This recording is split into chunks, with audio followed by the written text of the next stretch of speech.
누가복음 10장 38절에서 42절 말씀, 저와 여러분이 다 같이 한 목소리로 함께 읽도록 하겠습니다. 그들이 길 갈 때에 예수께서 한 마을에 들어가심에 마르다라 이름하는 한 여자가 자기 집으로 영접하더라. 그에게 마리아라 하는 동생이 있어 주의 발치에 앉아 그의 말씀을 듣더니 마르다는 준비하는 일이 많아 마음이 분주한지라. 예수께 나아가 이르되 주여, 내 동생이 나 혼자 일하게 두는 것을 생각하지 아니하시나이까? 그를 명하사 나를 도와주라 하소서. 주께서 대답하여 이르시되 마르다야 마르다야, 내가 많은 일로 염려하고 근심하나 몇 가지만 하든지 혹은 한 가지만이라도 족하니라. 마리아는 이 좋은 편을 택하였으니 빼앗기지 아니하리라 하시니라. 아멘. 여러분 들으신 헌금과 오늘 예배를 위해서 함께 기도하겠습니다. 하나님 아버지, 감사합니다. 오늘도 우리의 걸음을 이곳으로 인도하여 주셔서 감사합니다. 하나님 앞에 나와서 예배할 수 있는 이 은혜를 우리 가운데 부어주셔서 감사합니다. 성령 하나님, 이 시간에 예배하는 심령들마다 임재하여 주시옵소서. 말씀을 들을 때, 찬양하고 기도할 때 하나님이 나와 함께 하심을 우리가 영으로 느낄 수 있도록 주님 도와 주시옵소서. 오늘 말씀이 들려질 때 이 말씀이 하나님의 말씀으로 내 심령 가운데 잘 새겨질 수 있도록 은혜를 더하여 주시옵소서. 주님, 이 시간 주 앞에 나오며 모든 물질이 주님의 것임을 고백하며 물질로 경배를 올려드립니다. 주님, 드려진 이 물질이 영혼을 살리고 복음을 전하고 주님의 몸된 교회를 세우는데 유익하게 쓰여질 수 있도록 은혜를 베풀어 주시옵소서. 이 물질을 드림에 있어서 믿음으로, 기쁨으로, 헌신함으로 드리는 손길들마다 하나님이 기억하여 주시고 필요한 모든 것을 더하여 주시고 이 땅을 살면서 은혜의 통로, 축복의 통로로 쓰임받을 수 있도록 복의 복을 더하여 주시기를 원합니다. 감사합니다. 예수님의 이름으로 기도합니다. 아멘.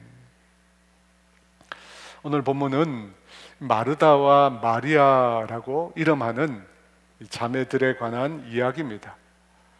이 말씀은 앞서 나온 선한 사마리아 사람의 비유와 함께 사복음서 중에서 유독 누가복음에만 기록되어 있는 내용입니다. 다른 마태, 마가, 요한복음에는 이 내용들이 나오지 않습니다. 그런데 겉으로 볼 때 별로 연관이 없어 보이는 이 두 본문이 나란히 배치되어 있습니다. 왜 그럴까요? 누가복음 10장 27절에 나왔던 율법의 가장 큰 계명인 하나님 사랑과 이웃 사랑에 관한 본보기로 예시로 이 말씀들이 제시되었다고 할 수 있습니다. 하나님 사랑, 이웃 사랑을 제시하는데 역순으로 이웃에 관한 선한 사마리아 사람의 비유를 먼저 말하고 그리고 난 다음 하나님의 사랑에 관해서 마리아, 마르다 자매의 이야기를 기록했다는 것입니다. 먼저 나온 이웃 사랑은 선한 사마리아 사람처럼 나를 위해서가 아니라 너, 곧 어려움을 당한 사람, 도움이 필요한 사람, 그 사람을 기준으로 이웃 사랑을 실천하라는 것입니다. 곧 내가 사랑하는 사람만 사랑하는 것이 아니라 나를 힘들게 하고 아프게 하는 사람조차도 사랑하라는 뜻입니다. 그렇다면 하나님 사랑은 어떻게 해야 하는 것일까요? 어떻게 하나님에 대한 사랑을 우리가 실천할 수 있을까요? 오늘 말씀을 통해서 그 내용을 살펴보고자 합니다. 먼저 38절 말씀인데 다 같이 읽어보겠습니다. 그들이 길 갈 때에 예수께서 한 마을에 들어가심에 마르다라 이름하는 한 여자가 자기 집으로 영접하더라. 예수님과 그 일행이 길을 갈 때 한 마을에 들어갔다고 합니다. 이 마을은 베다니라고 하는 마을입니다. 예루살렘에서 3km 떨어져 있는 마을입니다. 그런데 그 마을에 마르다라 이름하는 한 여자가 있었는데 그녀가 예수님을 자기의 집으로 영접했다고 합니다. 여러분, 이 내용을 읽을 때 지금의 우리로서는 이상한 점을 전혀 발견할 수 없습니다. 한 여인이 예수님을 자기 집으로 영접했다는 것입니다. 그런데 예수님 당시로 돌아가서 생각해 보면 이 여인의 행동은 상상하기 어려운 행동입니다. 왜냐하면 당시에는 여자가 사람으로 대접을 받지 못했기 때문입니다. 성경에 보면 어린아이와 여자들은 사람의 수를 셀 때 포함이 되지 못했습니다. 신비어 랍비 중에는 불신자나 야만인이나 노예나 여자로 태어나지 않은 것을 감사해야 한 사람들도 있었습니다. 그렇게 사람으로 대접을 받지 못하는 여인이 예수님을 초대해서 자기 집으로 영접했다는 것입니다. 여러분, 이것은 일어날 수 없는 일이죠. 그런데 이 초대는 예수님을 전혀 모르는 여인이 예수님을 초대한 것이 아닙니다. 요한복음 11장에 보면 이전에 마르다와 마리아 자매는 예수님을 알고 있었습니다. 예수님 또한 그들을 알고 있었습니다. 요한복음 11장 5절에 예수께서 본래 마르다와 그 동생과 나사로를 사랑하시더니 예수님께서 사랑하시던 사람들이었습니다. 게다가 나사로가 죽었을 때 예수님께서는 그를 직접 다시 살려내셨습니다. 그 일을 계기로 예수님과 그들의 친분 관계는 더욱 두터워졌을 것입니다. 그래서 여인으로서는 당시에 상상할 수 없는 일이었는데 마르다가 길을 가고 있던 예수님과 그 일행을 적극적으로 자신이 나서서 자신의 집으로 초대해서 영접했던 것입니다. 39절 말씀입니다. 같이 있습니다. 그에게 마리아라 하는 동생이 있어 주의 발치에 앉아 그의 말씀을 듣더니, 예수님께서 마르다의 집에 들어왔을 때 거기 마리아라고 하는 마르다의 동생이 있었는데 예수님의 발 앞에 앉았다고 합니다. 이 마리아가 예수님의 발 앞에 앉은 행동은 당시 제자가 스승 앞에 앉아서 가르침을 받을 때 그와 같은 자세를 취했다고 합니다. 여러분, 어떤 사람의 발 앞에 앉는다라고 하는 것은 예수님 당시 그의 제자가 된다라고 하는 뜻이었습니다. 그런데 이것은 이해할 수 없는 행동이었습니다. 왜냐하면 당시의 여인들은 교육을 받을 수 없었기 때문에, 사람으로 대우하지 않았기 때문에 교육을 하지 않았다는 것입니다. 그런데 지금 마리아가 예수님의 발 앞에 앉아서 예수님으로부터 가르침을 받고 있는 것입니다. 여러분도 아시겠지만 인류 역사에 있어서 여인이 투표를 하고 남자와 동등한 교육의 기회를 받은 것이 그렇게 오래된 일이 아닙니다. 우리나라도 마찬가지입니다. 예전에는 여자들을 공부시키지 않았습니다. 자녀들이 많았으니까 이 아들들을 먼저 공부를 시켜야 했습니다. 그리고 기회가 나면 그때 가서야 딸들을 공부시켰습니다. 그래서 마리아가 예수님의 발 앞에 앉아 예수님의 말씀을 듣고 예수님의 가르침을 배운다라고 하는 것은 당시 사람들의 눈에 정말 이상하게 비쳤을 것입니다. 그런데 마리아가 예수님의 발 앞에 그렇게 앉게 된 것은, 앉아서 말씀을 듣게 된 것은 사실 예수님께서 그렇게 하라고 하신 것입니다. 39절에 앉아라고 하는 동사가 나오는데 이 동사의 태가 능동태가 아니라 수동태입니다. 그러니까 마리아 스스로 가서 앉은 게 아니라는 것입니다. 앉을 수가 없습니다. 예수님께서 마리아로 하여금 당신의 발 앞에 앉도록 하신 것입니다. 예수님 발 앞에 앉아서 말씀을 듣도록 예수님께서 하신 것입니다. 여러분, 그때 이 마리아의 심정이 어땠을까? 예수님께서 당신의 발 앞에 앉아서 내 말을 들으라고 그렇게 말씀을 주셨을 때 그 말을 듣는 마리아의 심정이 어땠을까? 그 심정이 성경에 나오지 않습니다. 근데 아마도 마리아는 감격했을 것입니다. 자신에게 어떻게 이런 기회가 올 수 있는지, 예수님의 말씀을 들을 수 있는 이런 기회가 올 수 있는지 당황하면서도 굉장히 놀랐을 것입니다. 그것도 예수님의 바로 발 앞에 앉아서 듣는 것입니다. 마리아는 사실 성경에 보면 향유를 붓고 자신의 머리로 예수님의 발을 씻은 바로 그 여인. 그 여인은 예수님을 지극히 사모하고 사랑했던 여인. 그랬던 그녀가 예수님의 발 앞에 앉아서 그분의 말씀을 듣는다라고 하는 일은 그녀에게 있어서 잊을 수 없는 놀라운 일입니다.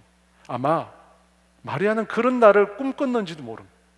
예수님의 발 앞에서 예수님의 말씀을 듣는 그런 날을, 예수님의 제자가 되는 그런 날을 꿈꿨는지 모릅니다. 그런데 그 꿈이 정말로 이루어진 것입니다.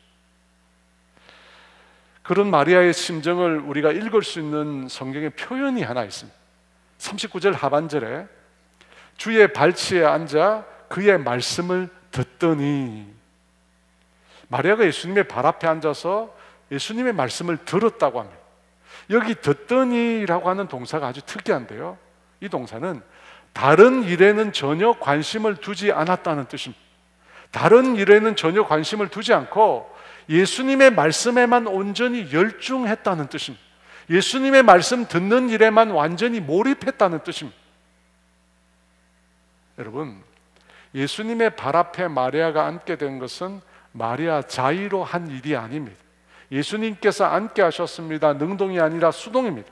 그런데 그 자리에 앉아서 예수님의 말씀을 듣는 것은 마리아가 적극적으로 능동적으로 취한 행동입니다.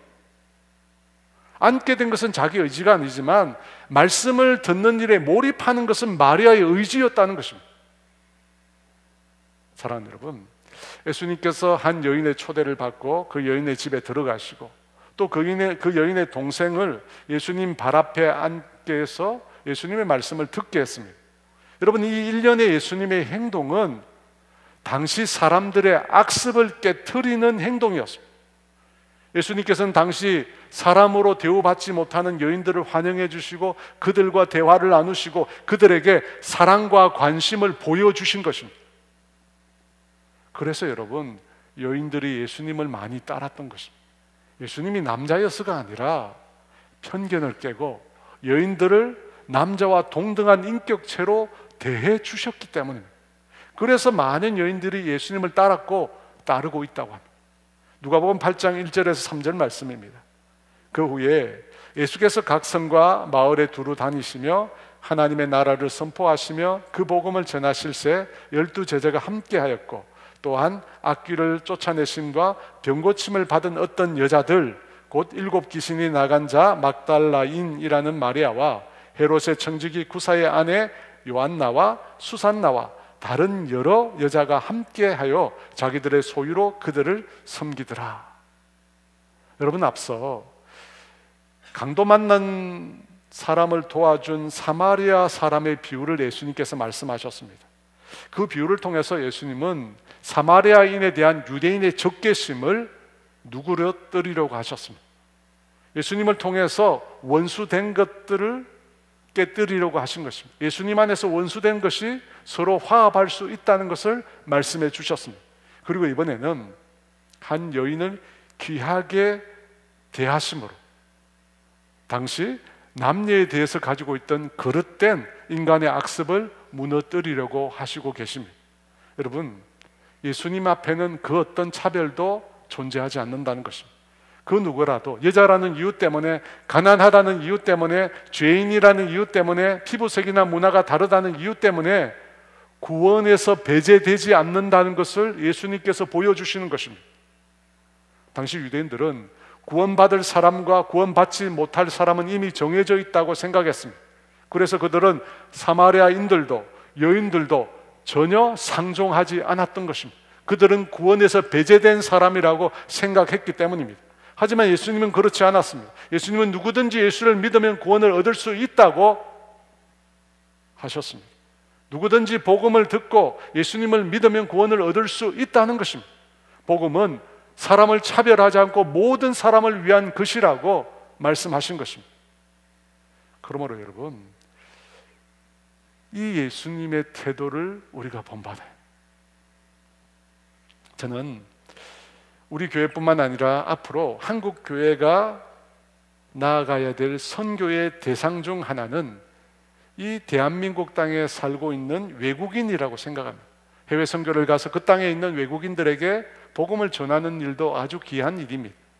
여러분, 그것에 못지않게 국내에 들어와 있는 외국인 근로자, 유학생들에게 복음을 전하는 일도 꼭 필요합니다. 우리가 있는 이 분당 지역에는 외국인이 그렇게 많은 것 같지 않습니다. 그런데 조금만 이 지역을 벗어나면 정말 많은 외국인 근로자, 유학생들을 우리가 만날 수 있습니다.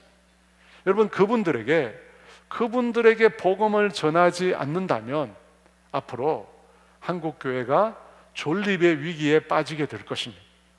통계로 보면 외국인 근로자가 80만 명이라고 하는데 불법 체류자까지 포함하면 120만 명에 이른다고 합니다. 유학생은 16만 7천 명이라고 합니다. 여러분, 그들 중에 정당한 대우를 받고 있는 사람들도 있지만 그렇지 못하고 여러 학대를 당하는 외국인 근로자가 많다는 사실을 우리가 매체를 통해서 듣고 보고 있습니다. 여러분, 앞으로 우리 대한민국의 인구가 급격히 줄어들기에 우리 주변에는 점점 더 이와 같은 외국인들이 많아질 것입니다. 지금과 비교할 수 없을 정도로 많은 외국인들이 늘어나게 될 것입니다.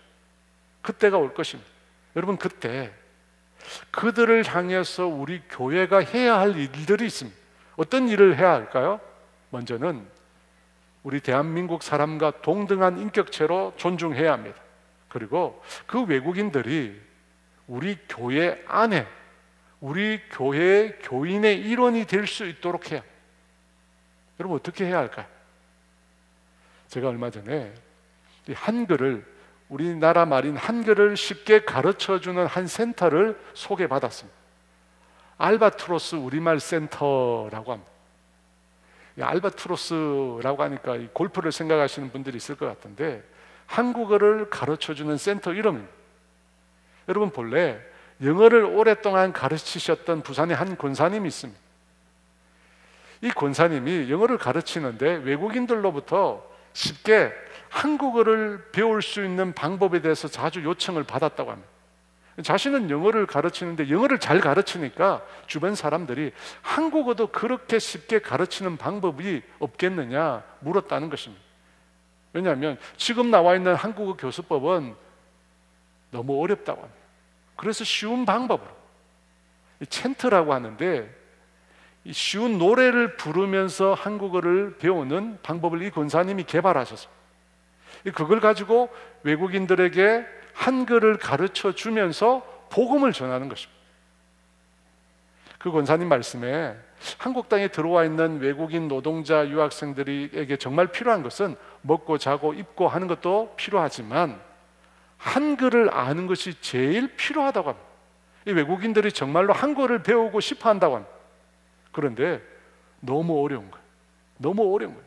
그 외국인들에게 쉽게 한국말을 가르쳐주고 또 전도를 하는 것입니다.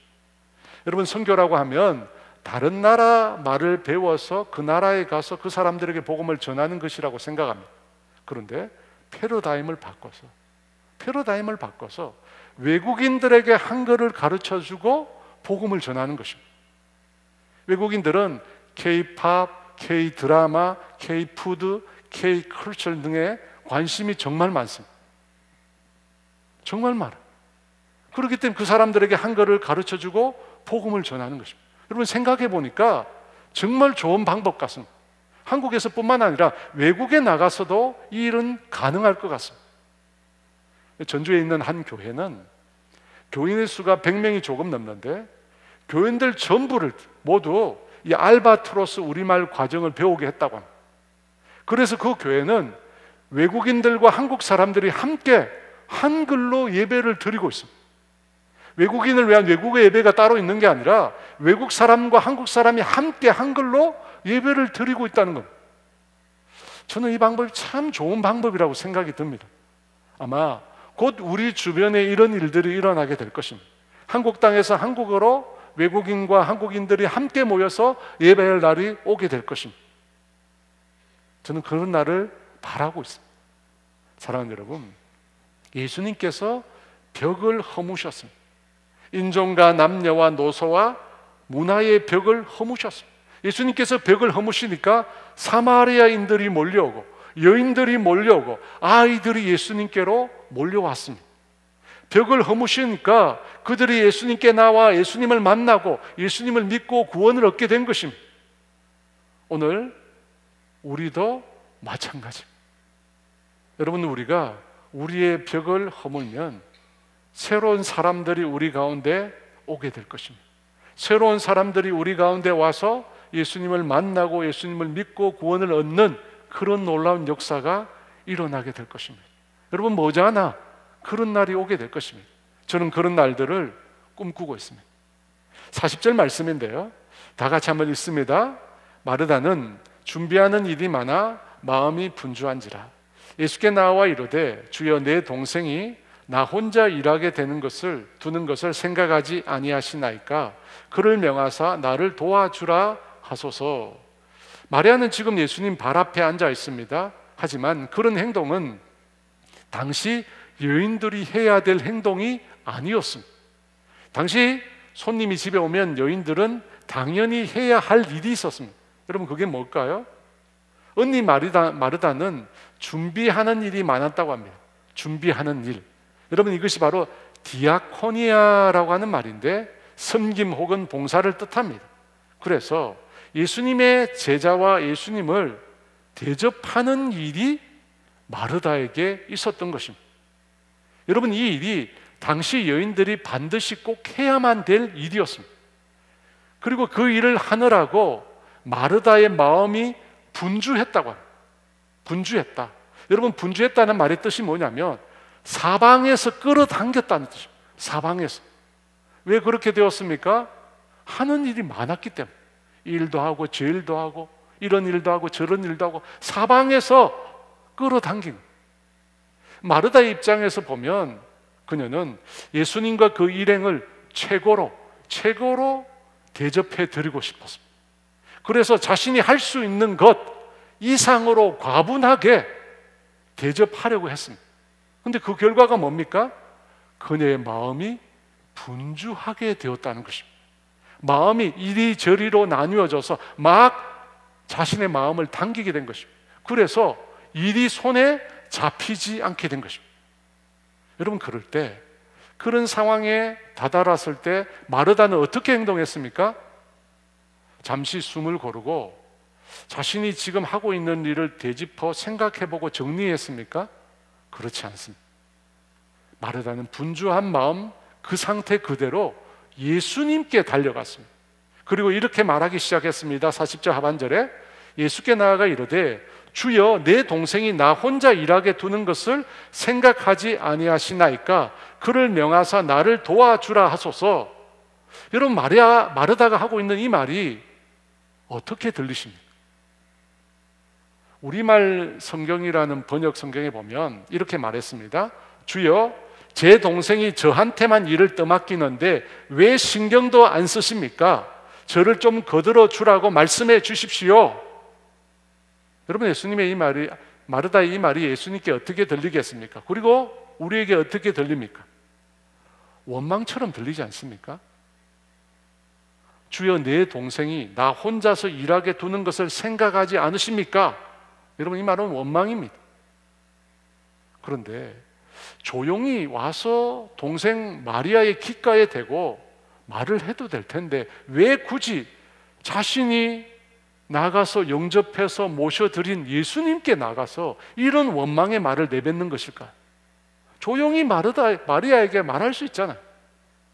그 이유는 마리아를 예수님 발 앞에 앉게 하신 분이 다름 아닌 예수님이시기 때문입니다. 예수님이 그랬어요. 예수님께서 그렇게 대하시니까 마르다 자신이 지금 힘들다고 예수님께 원망조로 말하는 것입니다. 마르다가 예수님을 원망하는 또 다른 이유는 자신이 직접 마리아에게 말하는 것보다 예수님을 통해서 간접적으로 말하는 것이 동생을 책망하는 일에 더 효과적이라고 생각했기 때문입니다. 지금 마리아는 그 자리에 앉아 있으면 안 됩니다. 그 자리에 앉아 있으면 안 돼요. 당연히 부엌으로 가서 음식을 만드는 일을 도와야 합니다.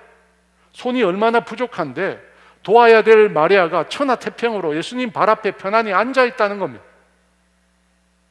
또 한 가지 이유를 찾는다면 마르다는 지금 자신이 힘들게 수고하고 있는 것을 예수님이 알아주셨으면 하는 마음도 있었습니다. 저를 비롯해서 나이가 좀 지극히 든 남편들은 이 부인들이 음식을 만들고 자녀들을 돌보고 집안 살림을 하는 것이 얼마나 힘든 일인지 솔직히 잘 모릅니다. 몰라요. 쉬운 줄 압니다. 그래서 마르다고, 힘들다고, 자신의 상황을 좀 살펴달라고 예수님께 원망조로 말을 한 것입니다. 여러분, 오늘 본문의 이 상황은, 마르다가 겪고 있는 상황은 우리 주부들이 흔히 겪는 상황입니다. 명절이나 손님을 초대했을 때 주부들도 이 마르다와 같은 상황을 종종 겪게 됩니다. 여러분, 그럴 때 예수님께서 어떻게 대답을 해 주셔야 할까? 마르다는 예수님께서 자신에게 어떻게 대답해 주실 것을 기대했을까? 마르다야, 참 너가 수고가 많네. 내가 그렇게 힘들게 수고하는지 내가 잘 몰랐어. 내가 말씀을 가르치느니라고 내가 힘든 것을 잠시 잊고 있었네. 미안해. 그리고 마리아야, 이제 그만 일어나서 너도 너 언니를 도와주었으면 좋겠다. 여러분, 우리라면 이렇게 답을 할 것 같습니다. 이렇게 답을 해야 합니다. 이렇게 답을 안 하면 가정에 분란입니다. 그런데 예수님은 어떻게 답하셨을까? 41절입니다. 같이 있습니다. 주께서 대답하여 이르시되 마르다야 마르다야 내가 많은 일로 염려하고 근심하나 제 동생이 저한테만 일을 떠맡기는데도 왜 신경도 안 쓰십니까? 저를 좀 거들어 주라고 말씀해 주십시오. 이 원망의 말을 듣고 예수님은 먼저 마르다야 마르다야 부르셨습니다. 여러분, 성경에서 이름을 이렇게 두 번 부르는 것은 연민을 품은 애정을 말합니다. 곧 안타까운 마음을 갖고 있다는 뜻입니다. 마르다야 마르다야 내가 많은 일로 염려하고 근심하니, 염려라는 것은 과도하기 때문에 생기는 것이고 근심은 마음이 어지럽기 때문에 생기는 현상입니다. 그러니까 과도하게 잘 해보려고 했기 때문에 지금 마르다의 마음이 어지럽게 분열되었다고 예수님이 말씀하시는 것입니다. 그러니까 이런 거죠, 여러분. 예수님을 대접해야 하는데 음식은 무엇을 할까? 상은 어디에 둘까? 사람들은 어디에 앉히면 좋을까? 좌석이 좁지는 않을까? 후식으로는 무엇을 대접해야 되는 거지? 각각의 생각을 하고 있습니다. 그런데다가 왜 마리아는 도우러 오지 않는 거지? 이런 생각들이 들어온 거예요. 그러니까 온통 마르다의 마음이 혼란스러워진 것입니다. 여러분, 그런 상황에 대해서 예수님께서 그 다음 해결책을 제시합니다. 어떤 해결책일까요? 42절입니다. 같이 있습니다. 몇 가지만 하든지 혹은 한 가지만이라도 족하니라. 마리아는 이 좋은 편을 택하였으니 빼앗기지 아니하리라 하시니라. 예수님의 해결책은 몇 가지만 하든지 한 가지만이라도 족하다고 말씀하셨어요. 한 가지만이라도 족하다 하셨습니다. 여러분, 이 42절에 대한 많은 연구가 있었는데 몇 가지만 하든지 한 가지만으로도 족하다라고 말하는 사본보다 한 가지만으로도 족하다라고 하는 후자의 사본이 더 유력하다고 합니다. 무슨 말이냐면 한 가지만으로 충분하다고 말하는 말이 더 예수님의 말에 가까웠을 것이라는 겁니다. 그러니까 한 가지면 충분하다, 한 가지만이라도 족하다고 합니다. 그런데 여기서 족하다고 느끼는 대상은 누굽니까? 마르다입니까? 예수님입니까? 한 가지만이라도 족하다, 누구죠? 당신을 대접하는 일에 한 가지만으로 충분하다고 느끼는 대상은 예수님입니다. 예수님 자신은 한 가지만으로 충분하다고 말씀하셨어요. 그런데 한 가지만으로 충분하지 않는 사람이 있습니다. 누구죠? 마르다. 마르다는 한 가지만으로 충분하지 않아요. 마르다가 준비하는 일이 많아 마음이 분주했다고 합니다. 여러분, 그걸 보면 한 가지로 마르다가 족할 수가 없었습니다. 왜 마르다는 그러면 한 가지로 족할 수 없었던 것일까? 예수님은 족하다고 하셨는데 왜 마르다는 족하지 않았을까? 예수님을 조금 더 잘 대접하고 싶었기 때문에, 예수님을 조금 더 잘 대접하고 싶었어요. 여러분, 이 마음은 나쁜 마음이 아닙니다. 잘못된 마음도 아닙니다. 좋은 마음입니다. 힘들게 사역하고 계시는, 지쳐있는 예수님을 더 많이 섬기고 대접하는 것, 여러분, 이것은 좋은 마음입니다. 근데 문제는 그 좋은 마음이 지금 마르다의 마음을 분주하게 만들었다는 것입니다. 마르다의 마음을 갈기갈기 찢어 놓았다는 것입니다. 그래서 예수님께 원망을 쏟아내고 동생에 대해서도 비단을 쏟아내었던 것입니다. 좋은 마음인데, 예수님을 잘 섬기고 싶은 좋은 마음인데, 결과적으로 예수님께 원망하고 동생에 대해서는 비난을 하게 되었다는 것입니다. 여러분, 좋은 마음이에요. 항상 맞는 말이 우리를 아프게 한다고 그러잖아요. 사랑하는 여러분, 우리에게는 나 외에 다른 사람을 의식하는 또 하나의 눈이 있습니다. 내 눈으로 보는 것 같은데 내 머릿속에 또 다른 눈이 있는데, 또 다른 눈이 있어요. 근데 이 눈은 자꾸만 옆에 있는 사람, 여기 보이지 않는 사람을 향하여 곁눈질을 합니다. 그 사람이 나를 어떻게 생각하는지에 대해서, 그 사람이 나에 대해서 어떻게 평가를 내리는지에 대해서 자꾸 그 눈은 생각하게 만들어요. 7년 전에 처음 분립개척교회를 시작하고 이 자리에 앉아서 예배를 드리는데, 자꾸 제가 이 주변 사람들을 살펴보는 거예요. 제가 앉아있는 자리에서 주변으로 제 뒤로 사람들을 제가 자꾸 살펴보는 겁니다. 예배 시간인데, 그때는 영상으로 예배를 드렸잖아요. 찬양과 설교 말씀에 제가 집중하는 것이 아니라 사람들이 얼마나 왔는지 제 주변과 제 뒤를 자꾸만 제가 둘러보고 살펴봅니다. 그리고 속으로 사람들의 숫자를 제가 자꾸만 세는 거예요. 목사가 예배는 안 드리고 예배에 참석한 성도들의 숫자를 계속 세고 있는 거예요. 그러다가 어느 날 갑자기 하나님께서 제 마음에 그런 마음을 주시는 거예요. 강 목사, 이 자리에 사람들이 아무도 없으면, 이 자리에 아무도 사람이 없으면 그때는 예배하지 않을 거니, 사람이 없으면 그때는 예배하지 않을 거니. 여러분, 그 질문이 제 가슴팍에 박히는 거예요. 제가 지금 여기 이 자리에 예배를 드리러 왔는데 저는 사람들의 숫자를 세고 있었던 것입니다. 왜 제가 사람들의 숫자를 세고 있었을까요? 그 숫자가 저를 평가하기 때문에, 그 숫자가 저의 목회를 평가하고 저의 영성을 평가하고 저의 신앙을 평가하기 때문에. 그래서 저는 사람들이 얼마나 모였을까 계속 의식할 수밖에 없었던 것입니다. 지난주에도 장례식에 갔는데 정말 오랜만에 만난 권사님이 있었어요. 제가 권사님들을 예로 들어서 죄송합니다. 권사님을 만났어요. 정말 오래간만에 만나서 너무나 반갑게 인사를 했는데, 그분이 제일 처음 저에게 들리는 말로 묻는 말이 뭐냐면, 목사님, 몇 명이 모여요? 제가 장례식만 아니었다면 정말 화를 냈을 거예요. 몇 년 만에 저를 만나서 그렇게 반갑게 인사를 했는데 고작 묻는 말이 그동안 목사님 어떻게 잘 지내셨어요? 자녀들은 잘 크고 성장했지요? 힘드시진 않았는지, 건강은 괜찮으시는지.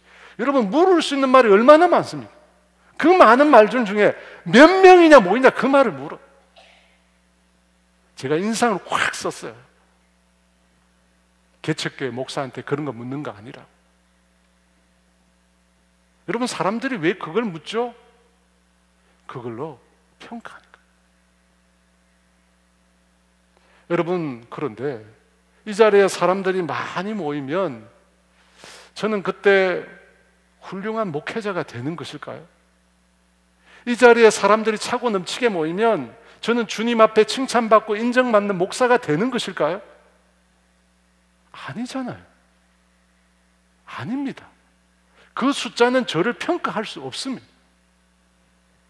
여러분, 숫자는 여러분을 평가할 수 없어요. 여러분이 버는 돈으로, 여러분의 남편이 버는 돈으로 평가할 수 없습니다. 만약 여러분 마르다가 그 식탁에, 예수님이 식사하는 그 식탁에 산의 진미로 가득 채워서 그 자리에서 예수님과 제자 일행들이 정말 맛있게 그 음식을 먹었다면 그때 예수님은 과연 만족하셨을까요? 마르다가 분주함으로 그 마음이 나누어져 있고 예수님과 자신의 동생 마리아를 향해 원망으로 가득 차 있는데 맛있는 음식으로 예수님을 대접했다고 예수님은 과연 만족해 하셨을까요? 여러분, 분위기가 있잖아요. 여러분, 그런 분위기가 어떤 분위기죠? 바늘방석에 앉은 분위기. 음식은 풍성하고 많은데 뭔가, 그죠? 음식을 먹는데 입으로 들어가는지 코로 들어가는지 알 수가 없어요. 여러분, 지금 상황이 그렇지 않습니까? 많고 좋은 음식은 마르다를 만족시켜 주는 것이지 예수님을 만족시켜 주는 것은 아니었습니다. 예수님은 그것으로 만족하시지 않습니다. 그렇다면 예수님이 진정으로 만족해 하시는 것은 무엇이었을까요? 42절 하반절 말씀입니다. 같이 있습니다. 마리아는 이 좋은 편을 택하였으니 빼앗기지 아니하리라 하시니라. 예수님께서 마리아는 좋은 편을 택했다고 합니다. 아니, 예수님 발 아래 앉게 한 것은 예수님이시잖아요. 예수님이 하셨는데 마리아가 좋은 편을 선택했다면, 여러분, 무슨 말입니까? 예수님의 말씀을 듣는 자리에 앉았다고 해서 다 듣는 것이 아니기 때문입니다. 자리에 앉혀주신 분은 예수님이지만 예수님의 말씀을 듣는 것은 마리아가 한 거예요. 오늘 저와 여러분을 이 예배의 자리에 인도하신 분은 하나님이십니다.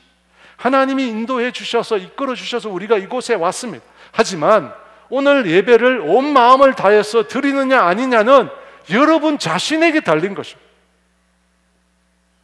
마리아도 마찬가지입니다. 부엌에서 일어나는 일에 전혀 마음을 두지 않고 예수님의 말씀에 집중한 것은, 예수님에게만 집중한 것은 마리아가 한 것입니다. 마리아가 선택한 것입니다. 마리아가 그토록 듣고 싶었던 것입니다. 그래서 선택했습니다. 그래서 빼앗기지 않는다고 말씀하십니다. 여러분, 예수님을 대접하는 것은 어떤 것이라고 생각하십니까? 하나님을 사랑하는 것은 어떤 것이라고 생각하십니까? 우리는 많은 일을 해야만 주님이 기뻐하신다고 믿습니다. 우리가 많은 일을 해야만 그때 가서 비로소 하나님이 만족해 하신다고 생각합니다. 하지만 오늘 성경은 그렇지 않다고 말씀합니다. 많지 않아도 된다고 합니다. 한 가지만이라도 족하다고 합니다. 한 가지만이라도 족하다고 합니다. 여러분, 이 말씀이 예수님이 그렇지 않은데, 전혀 그렇지 않은데 그냥 위로해 주려고 한 말일까요? 많이 일해야 되는데 너 지금 상황이 그게 아니니까 한 가지만이라도 족하다, 이렇게 말씀하신 것일까요? 아닙니다. 아닙니다. 예수님은 그런 분이 아니에요. 진짜 예수님은 한 가지만이라도 족하다고 여기시는 분이라는 겁니다. 그러면서 더 좋은 것이 무엇인지 말씀합니다. 더 좋은 것. 마리아처럼 예수님께 집중하는 것입니다. 온 마음을 다하여 예수님의 말씀에 몰입하는 것입니다. 마음을 다하여 예수님과 교제를 나누는 것입니다. 여러분, 이걸 보면 마치 자녀의 집을 방문한 부모의 심정 같다는 생각이 듭니다. 부모님이 자녀의 집에 방문하면 그 자녀는 오랜만에 오신 부모님을 지극정성으로 대접하고 싶어서 정말 많은 것을 준비해서 내어놓습니다. 하지만 정작 그 부모님은 자녀가 대접하는 음식이 아니라 그 자녀의 얼굴을 보고 그 자녀와 대화를 나누는 것을 더 기뻐하십니다.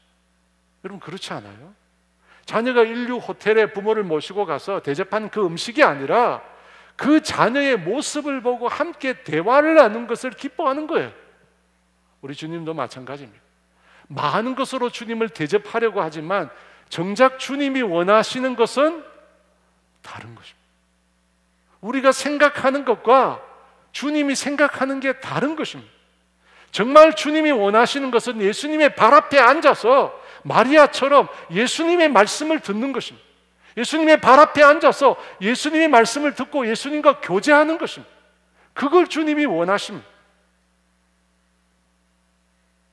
제가 처음 말씀을 하면서 오늘 말씀은 하나님 사랑에 관한 말씀이라고 했습니다. 어떻게 하는 것이 하나님을 사랑하는 것인지를 말해준다는 것입니다. 여러분, 어떻게 하는 것이 하나님을 사랑하는 것입니까? 오늘 마리아가 우리에게 잘 보여줬습니다. 예수님의 말씀을 듣더니 마리아는 오직 예수님의 말씀에 온전히 열중하려고 했습니다. 왜? 두 번 다시 올 기회가 아니거든요. 두 번 다시 예수님의 발 앞에 앉아서 그분의 말씀을 들을 수 있는 기회가 오지 않는다는 것입니다. 그래서 이번이 마지막이라고, 이번이 마지막이라고 한 말씀 한 말씀도 놓치지 않으려고 온 정신을 다 쏟아서 예수님의 말씀에 몰입했던 것입니다. 여러분, 하나님을 사랑하는 것은 하나님을 만나는 것에서 시작되는 것입니다. 하나님의 말씀을 듣는 것에서 시작되는 것입니다. 예수님을 인격적으로 진정 만난 사람들은 예수님을 위해 살고 싶어. 그렇죠. 예수님을 정말 만난 사람들은 예수님께 받은 자신의 은혜와 사랑을 예수님께 돌려드리고 싶어. 그런데 그것은 예수님을 위해서 일하는 것에 앞서서 예수님을 만나고 그분과 교제하는 것에서 시작된다는 것입니다.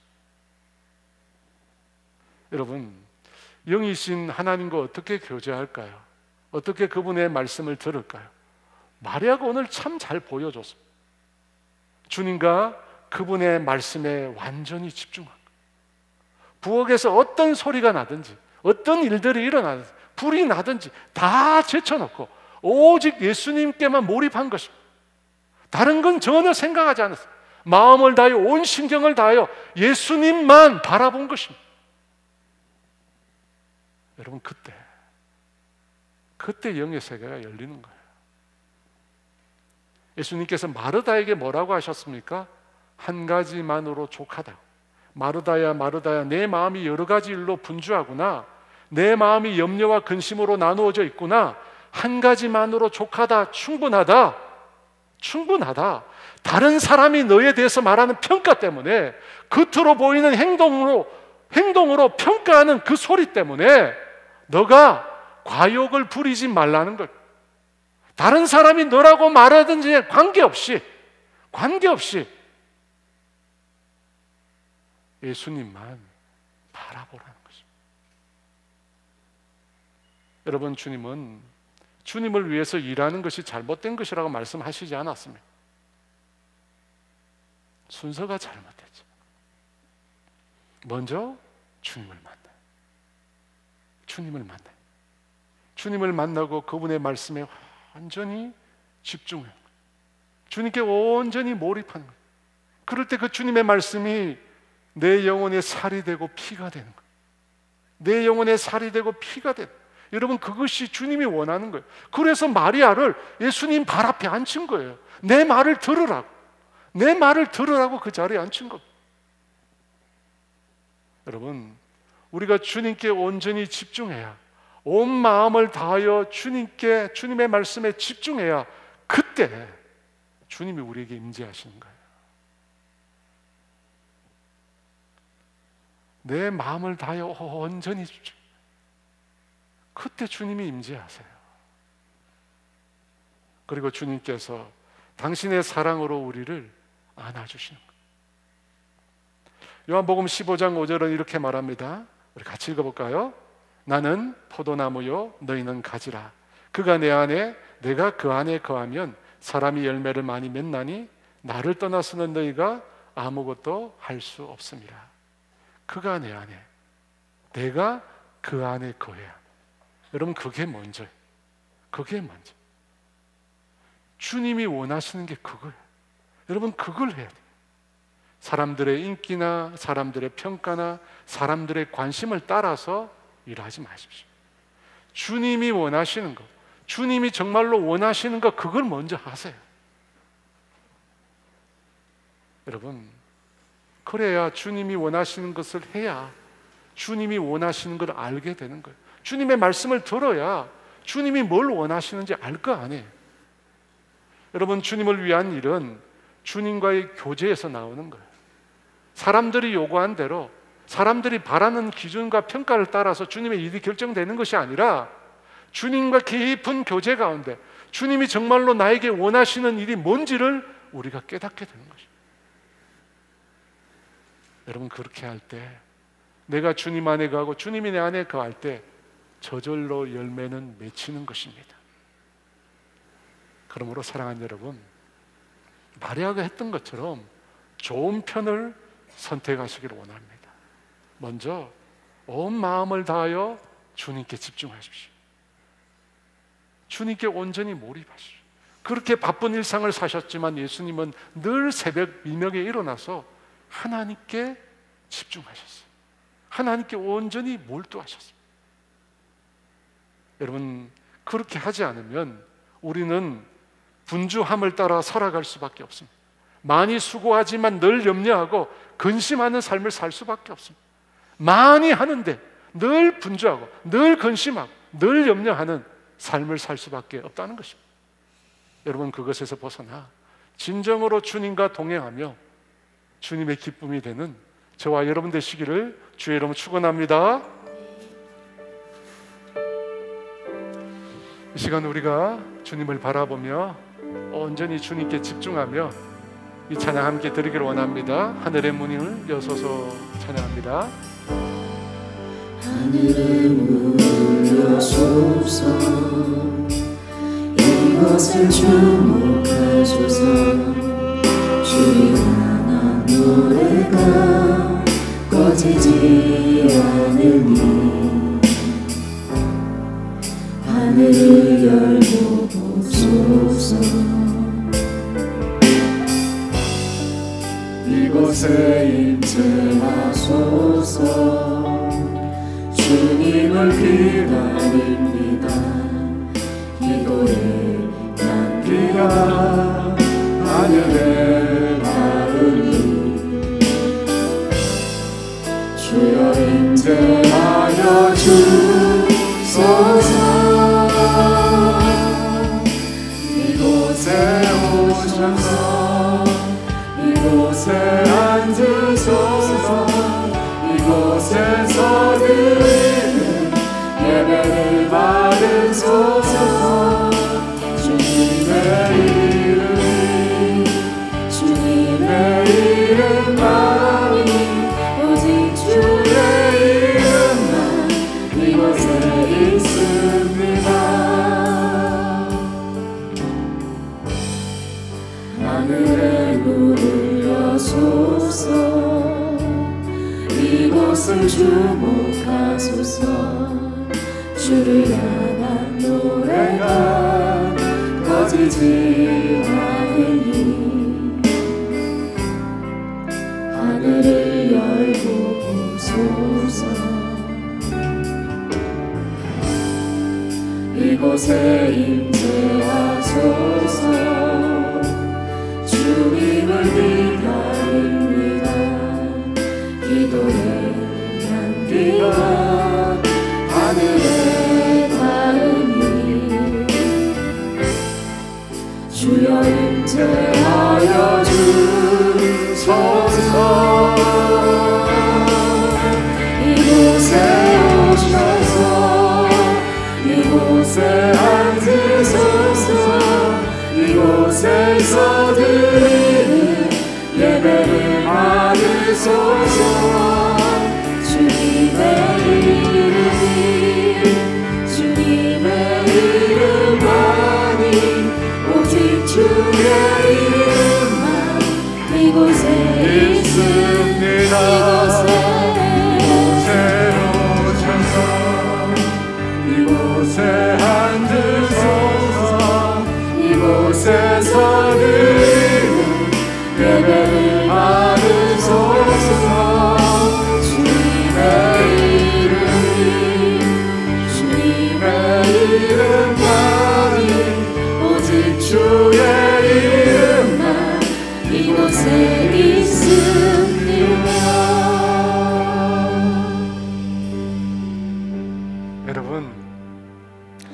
하나님의 일을 한다는 것 얼마나 행복하고 감사한지 모릅니다.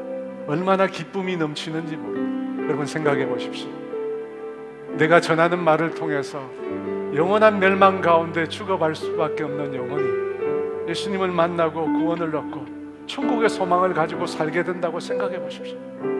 질병으로 고통 가운데 인생의 희망을 다 잃어버린 사람, 내가 전하는 복음을 듣고 그 영혼이 치유되고 회복되어서 천국의 소망을 가지고 기뻐하며 찬양하며 살아간다고 생각해 보십시오. 여러분, 내가 전하는, 내가 가르치는 말을 통해서 누군가가 영적으로 성장하고 그들의 인생의 목표를 발견하고 인생의 비전을 발견하고 소망 없이 살아가는 아이들이 정말 소망을 가지고 꿈을 가지고 비전을 가지고 살아가게 된다면, 여러분, 이것보다 귀한 일이 어디 있습니까? 이것보다 행복한 일이 어디 있습니까? 이것보다 감사한 일이 어디 있습니까? 주님이 우리에게 맡기신 일이 그 일이에요. 근데 우리는 왜 주님의 일을 하면서 그토록 힘들어합니까? 그토록 힘들어합니다. 주님을 만나지 않기 때문에, 주님을 만나지 않기 때문에, 주님을 만나지 않으니까 이 세상 사람들의 소리가 들려오는 거예요. 숫자를 가지고 나를 평가하는 내 안의 소리가 내 속에 들려오는 거예요. 그것밖에 안 되냐고. 고작 그거냐고. 여러분, 주님은 오늘 우리에게 말씀하십니다. 한 가지만이라도 족하니라. 한 가지만이라도 족하니라. 이것이 예수님의 마음입니다. 예수님의 마음입니다. 예수님이 원하신 건 뭡니까? 예수님의 발 앞에 앉아서 그분의 말씀을 듣는 것입니다. 예수님의 발 앞에 앉아서 그분이 우리에게 주시는 그 말씀을 듣는 것입니다. 여러분, 예수님을 만나지 않고 영적으로 풍성하지 않으면 성경 한 장 읽는 것도 힘들어요. 매일 성경 한 장 읽는 것도 힘들어요. 밥 먹을 때 하는 식사 기도도 힘들어요. 근데 예수님을 만나고 그분으로 내 심령이 충만하면, 여러분, 그 사람은 아무것도 힘들죠. 수없이 많은 일들이 있고 수없이 많은 사람들을 돌봐야 하는 일이 있음에도 피곤하지 않아요. 지치지 않는 거예요. 왜? 예수님과 함께 하기 때문에, 예수님의 능력으로 행하기 때문에, 예수님의 사랑으로 행하기 때문에, 예수님이 주시는 것으로 행하기 때문에. 사랑하는 여러분, 어떤 길을 가시겠습니까? 오늘 마리아가 취한 선택 여러분에게 달려있어요. 내가 선택하는 거예요. 주님께 몰입하시겠습니까? 주님께 집중하시겠습니까? 아니면 분주하게 염려와 걱정으로, 근심으로 이 세상 사시겠습니까? 여러분, 이 시간 기도합시다. 주님이 임하여 달라고, 주님의 온전히 집중하게 도와달라고. 다시는 못 만나, 이번이 마지막 순간이고 마지막 기회라고 그 주님 붙들겠다. 우리 주여 외치고 같이 한번 기도합니다. 주여, 이곳에서 드리는 예배를 받으소서.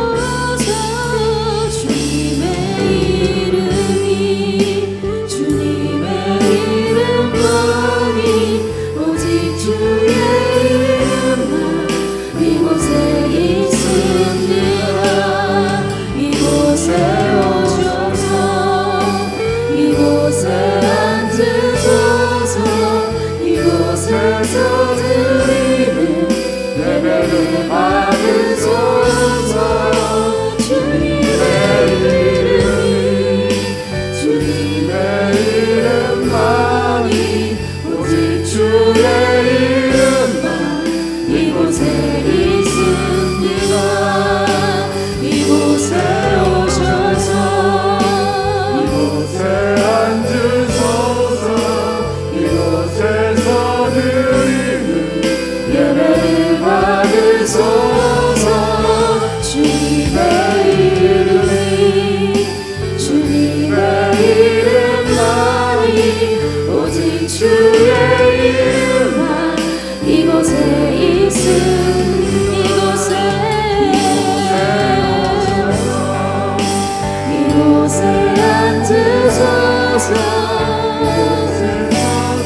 주님 아버지, 마르다의 마음이 분주하여 그 마음이 갈기갈기 찢어지고 염려와 근심으로 그 심령이 분열되어 있었던 이유는 주님 발 앞에 앉지 않았기 때문입니다. 주님 발 앞에 앉지 않았기에 마리아는 많이 수고했지만 열매를 얻지 못했습니다. 주님 바라고 소원합니다. 우리 사랑하는 성도들이 정말 마리아의 심령처럼 이번이 내게 주어진 마지막 기회, 이번이 마지막이라는 그런 마음으로 늘 주님 만날 수 있도록, 늘 주님의 말씀에 집중할 수 있도록, 온전히 주님께 몰입할 수 있도록 주님 은혜를 더하여 주시옵소서. 그렇게 주님 앞에 나아갈 때 주님 하늘의 문을 여시고 그 심령 가운데, 그 심령 한가운데 주님 임하여 주시옵소서. 주의 사랑으로 임하여 주시옵소서. 이 세상의 평가에 지쳐있는 우리에게 한 가지만이라도 족하다고 말씀하시는 그 주님, 우리에게 임하여 주시옵소서. 그래서 하나님, 주님과의 그 만남에서, 주님과의 그 교제에서 우리가 주님을 사랑하는 삶을 살게 하여 주시옵소서. 주님이 원하시는 삶을 살게 도와주시옵소서. 그런 삶으로 하나님께 영광 돌리는 주의 자녀들 다 되게 하여 주시옵소서.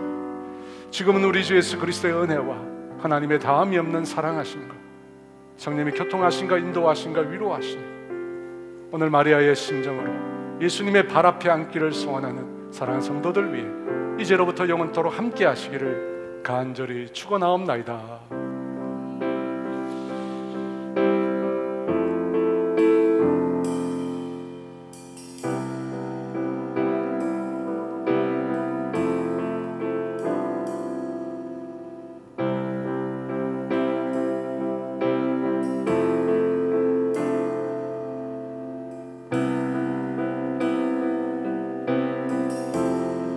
사랑이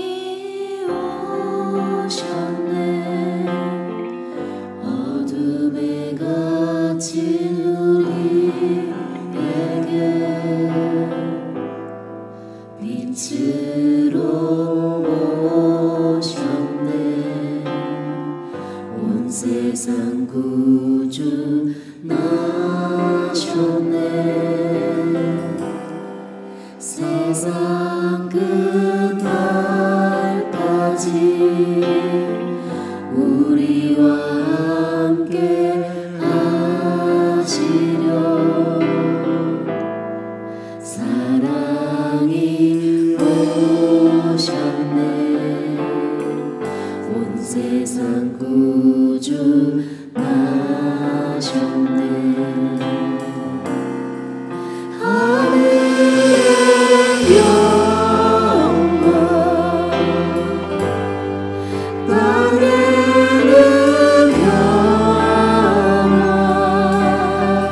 천사들 노래 소리가 이제 나의 노래 되어 이 땅에 외치네. 사랑이 오셨네. 우리와 함께 하시네. 임마누엘.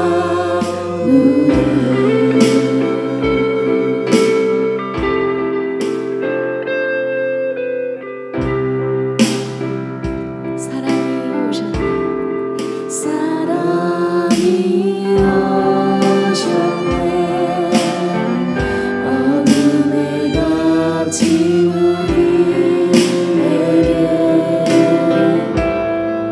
빛으로 오셨네. 온 세상 구주 나셨네. 세상 끝날까지 우리와 함께 하시려.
한 주간도 주님이 원하시는 대로 주님의 음성을 사모하는 삶 사시기를 축복합니다.